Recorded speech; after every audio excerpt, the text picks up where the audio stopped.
UPSC தேர்வு முடிவுகள் வெளியாக இருக்கக்கூடிய சூழல்ல, நான் முதல்வன் திட்டத்தின் கீழ் பயிற்சி பெற்ற 50 பேர் வந்து வெற்றி அடைஞ்சிருக்காங்க அப்படிங்கிறது தான் இன்னைக்கு வந்து ஒரு ஸ்பெஷலான ஒரு விஷயம். முதலமைச்சர் தன்னுடைய எக்ஸ் தளத்துல குறிப்பிட்டிருக்காங்க.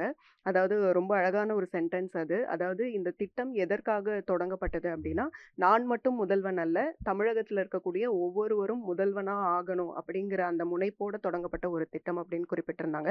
நான் முதல்வன் திட்டத்துல போட்டித் தேர்வுகள் இயக்குனர் சுதாகரன் அவர்கள் நம்மோட இருக்காங்க. ஸோ நெறைய விஷயங்கள் அவர்கிட்ட கேட்கலாம். வணக்கம் சார். வணக்கம், வணக்கம். இப்போ இந்த நான் முதல்வன் திட்டத்துல ஜெயிச்சிருக்கக்கூடிய இந்த 50 மாணவர்களோட ஃபீல் முதல்ல எப்படி இருக்கு? ஒவ்வொருத்தரோட ஃபீலும் இண்டிவிஜுவலானது. அத நம்ம மெஷர் பண்ண முடியாது. நம்ம பார்க்கும்போது தான் தெரியுது. ஒரு சிலர் வந்து பல வருஷ போராட்டத்துக்கு அப்புறம் கிடைச்சிருக்கு. ஒரு சிலருக்கு முதல் வருஷமே கிடைச்சிருக்குது. ஸோ அத மெஷர் பண்ண முடியாதது. இதுதான் நான் முதல்வன் திட்டம் அப்படிங்கிற அதன் மூலமா நெறைய பேர் பயிற்சி பெறாங்க. ஸோ அதனுடைய starting stage to ending stage வரைக்கும் அது ஒரு மேப்பிங் பண்ண முடியும். நான் முதல்வனுடைய நீங்க மொத்த விஷயத்தையும் பார்த்தீங்கன்னா, தமிழ்நாட்டைச் சேர்ந்த இளைஞர்களுடைய திறன் மேம்பாடு எதற்காகன்னா, அவங்க வந்து ஹை பேயிங் ஜாப்ஸ் அதாவது அ அ Google, Amazon அல்லது Infosys, TCS அல்லது அ அ மெக்கானிக்கல் இண்டஸ்ட்ரி அவங்கவங்க இண்டஸ்ட்ரியில உயர்திறன், உயர்கல்வி, உயர்திறன், அ அ உயர் ஊதியம் அல்லது என்டர்பிரினர்ஷிப் அந்த இடத்துக்கு மாணவர்கள நவுத்துறதுக்கான முயற்சி மாண்புமிகு முதல்வர் அவர்களால இந்த இலக்கோட 2022ஆம் ஆண்டு முதல்வர் அவர்களுடைய பிறந்தநாள் அன்னைக்கு துவங்கப்பட்ட திட்டம். அதுல ஒன்றிய அரசு பணிகள்லயும் தமிழ்நாட்டைச் சேர்ந்த மாணவர்கள் அதிக அளவுல இடம்பெறணும். அந்த விகிதாச்சாரம் வந்து குறைந்துட்டே வந்தத கருத்தில கொண்டு, அது வந்து அதிகரிக்கணும். அதுல ஐஏஎஸ், ஐபிஎஸ் மாரியான தேர்வுகளிலும், அது இல்லாம பேங்கிங், எஸ்எஸ்சி, ரயில்வேஸ் போன்ற தேர்வுகள்லயும் தமிழ்நாட்ட சேர்ந்த மாணவர்களுடைய பிரதிநிதித்துவம் அதிகப்படுத்தணும் அப்படிங்கிறதுக்காக, மார்ச் 7, 2023ஆம் ஆண்டு மாண்புமிகு துணை முதல்வர் அவர்களால நான் முதல்வன் போட்டித் தேர்வுகள் பிரிவு அப்படின்னு ஒரு பிரிவு துவங்கப்பட்டு, அதுல மாணவர்களுக்கு போட்டித் தேர்வு சம்மந்தமான பயிற்சிகள், ஒன்றிய அரசு பணிகளுக்கான போட்டித் தேர்வு சம்மந்தமான பயிற்சிகள் வந்து வழங்கப்பட்டு வந்துச்சு. அதுல குறிப்பா வந்து ஒன்றிய அரசு தேர்வுகள், அதாவது அதுல யுபிஎஸ்சிக்கான சிவில் சர்வீஸ் எக்ஸாமுக்கு வந்து வருடந்தோறும் வந்து மாதிரி தேர்வுகள், அதாவது மதிப்பீட்டு தேர்வின் மூலம் ஒரு 1000 மாணவர்கள் தேர்ந்தெடுக்கப்பட்டு, அந்த 1000 மாணவர்களுக்கு ஸ்காலர்ஷிப் மாதம் ரூ. 7,500 10 மாதத்துக்கு வந்து ஊக்கத்தொகை வழங்கப்பட்டுட்டு வருது. அந்த ஊக்கத்தொகை மட்டும் இல்லாம, பயிற்சியும் வேணும் அப்படின்னு கேட்குற மாணவர்களுக்கு உறைவிட பயிற்சி, அதாவது ரெசிடென்ஷியல் ட்ரெய்னிங், ஃபுட், அக்காமடேஷன் இது எல்லாத்தோடையும் கட்டணமில்லா பயிற்சி வித் மென்டர்ஷிப், டிஸ்கஷன், டெஸ்ட் இது எல்லாத்தோடையும் அகில இந்திய குடிமைப்பணி தேர்வு மையம் ராஜாண்ணாமலையில் இயங்கிட்டு இருக்கு. அங்கேயும் அதுக்கப்புறம் பாரதியார் யூனிவர்சிட்டியில ஓட டைப் பண்ணி அங்க ஒரு 100 மாணவர்களுக்கும், மதுரை காமராஜர் யூனிவர்சிட்டியில் 100 மாணவர்களுக்கும் முதல்நிலை தேர்வு, அதாவது பிரிலிமினரி எக்ஸாம்க்கு ட்ரெய்னிங் வழங்கப்பட்டுட்டு வருது. அந்த பிரிலிமினரி எக்ஸாம்ல தேர்ச்சி பெறக்கூடிய மாணவர்களுக்கு மெயின் எக்ஸாம்க்காக வந்து அ அ மெயின்ஸ்க்கான ஊக்கத்தொகை வழங்கப்படுது. ரூ. 25,000 ஊக்கத்தொகை வழங்கப்படுது. இந்த ஆண்டு வந்து 559 மாணவர்கள் வந்து அந்த ஊக்கத்தொகைய வாங்கியிருந்தாங்க. அ இதுல இதுல நம்ம பார்த்தோம்னா, அதுக்கப்புறம் இவங்களுக்கு பயிற்சி சென்னையில மெயின்ஸ் எழுதக்கூடிய மாணவர்களுக்கு அ அ அகில இந்திய குடிமைப்பணி தேர்வு மையம் ராஜாண்ணாமலைபுரத்தில மெயின்ஸுக்கான கட்டணமில்லா பயிற்சி, அது வந்து ரெசிடென்ஷியல் ட்ரெய்னிங்கா வந்து வழங்கப்படுது. அப்படி ட்ரெய்னிங் வழங்கப்பட்ட மாணவர்கள், அதாவது அங்க வந்து 225 பேர் மெயின்ஸுக்கு, அதாவது சிலர் வந்து ஊக்கத்தொகைக்கு மட்டும் ஆப்ட் பண்ணுவாங்க. ஸ்காலர்ஷிப் மட்டும். சிலர் வந்து ட்ரெய்னிங் ஸ்காலர்ஷிப் 2மே வேணும்னு கேட்கிறவங்க இருப்பாங்க. ஸோ ட்ரெய்னிங் ஸ்காலர்ஷிப் 2 வேணும்னு கேட்கிறவங்களுக்கு நம்ம அத வந்து குடுத்து, அந்த மாதிரி வந்த மாணவர்கள்ல இந்த 559 மாணவர்கள், நான் முதல் பயன்பெற்ற மாணவர்கள்ல 134 மாணவர்கள் வந்து யுபிஎஸ்சி ஐஏஎஸ் எக்ஸாமினுடைய இன்டர்வியூ இந்த வருஷம் போயிருந்தாங்க. அந்த 134 மாணவர்கள்ல 50 மாணவர்கள் வந்து தேர்ச்சி பெற்று, நேத்து வெளியான ஃபைனல் ரிசல்ட்ல 50 மாணவர்கள் தேர்ச்சி பெற்றிருக்கிறாங்க. இதுல 32 மாணவர்கள் வந்து ஊக்கத்தொகை மூலியமா பயனடைந்த மாணவர்கள். 18 மாணவர்கள் வந்து அ ஊக்கத்தொகையுடன் கூடிய உறைவிட பயிற்சியில பயனடைந்த மாணவர்களா இருக்காங்க.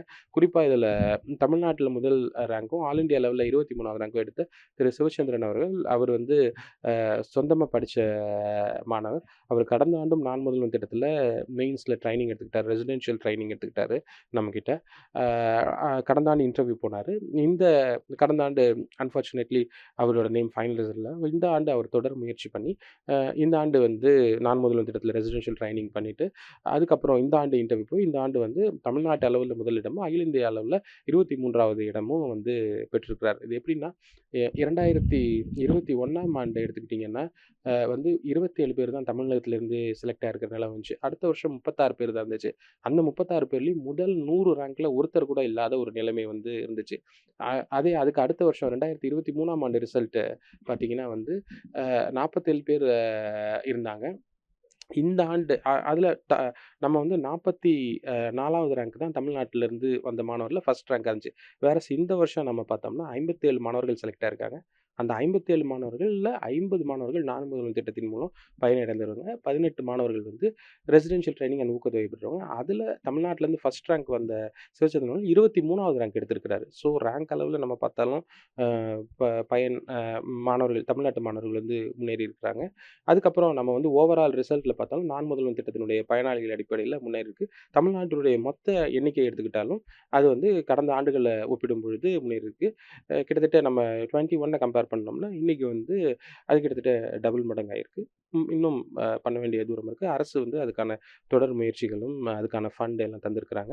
வரக்கூடிய ஆண்டுகளில் வந்து மாணவர்களுக்கு வந்து டெல்லிக்கு வந்து இன்டர்வியூக்காக யூபிஎஸ்சிக்கு போகக்கூடிய மாணவர்களுக்கு 50,000 ரூபாய் ஊக்கத்தொகை தராங்க. ஏன்னா டெல்லியில் போய் தங்கணும். அவங்க வந்து அங்கே தனியாக ஸ்பெஷல் கோச்சிங் எடுத்துக்கிறதுக்காகவும் அவங்க ஃப்ளைட் டிக்கெட்டு மாதிரியான செலவுகளுக்காகவும் இந்த மாதிரி பல்வேறு விஷயத்தை கருத்தில் கொண்டு அதுக்காக தராங்க. ஸோ இந்த மாதிரி தொடர்ந்து மாணவர்களோட ஃபீட்பேக்கு அவங்களுடைய தேவைகளை அறிந்து வந்து அரசு வந்து செயல்பட்டுருக்கு.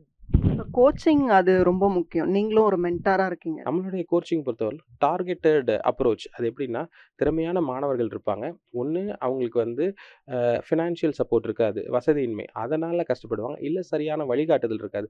அப்போ அவங்கள ஐடென்டிஃபை பண்ணி டார்கெட்டட் பெனிஃபிஷியரிஸை முதல்ல யார் திறமையானவங்களோ அவங்கள ஐடென்டிஃபை பண்ணி அவங்களுக்கு ஃபினான்ஷியல் ஹெல்ப்பும் கைடன்ஸும் அப்ராப்ரியேட்டாக கொடுத்தா அவங்க வந்து செலக்ட் ஆகிறதுக்கான பாசிபிலிட்டிஸ் ரொம்ப அதிகமாக இருக்கும். அந்த அடிப்படையில் தான் நம்ம ஒவ்வொரு வருஷமும் மதிப்பீட்டு தேர்வு நடத்துகிறோம். அந்த மதிப்பீட்டு தேர்வில் முதல் 1000 மாணவர்களுக்கு ஸ்காலர்ஷிப்பும் கொடுக்குறோம். அதுக்கப்புறம் ட்ரைனிங் தேவையான ட்ரைனிங் கொடுக்குறோம். இதில் நம்ம அகில இந்திய குடிமைப்பணி தேர்வில் அந்த ரெசிடென்ஷியல் ட்ரைனிங் இருக்கக்கூடிய மாணவர்களுக்கு வந்து நம்ம வந்து மென்டர்ஷிப் கொடுக்குறோம், டெஸ்ட் பேட்ச் கொடுக்குறோம், டிஸ்கஷன் கொடுக்குறோம், ஓரியன்டேஷன் பண்ணுறோம். எக்ஸாம் வந்து எப்படி எந்த மாதிரியான கொஸ்டின்ஸ் கேட்கப்படுது.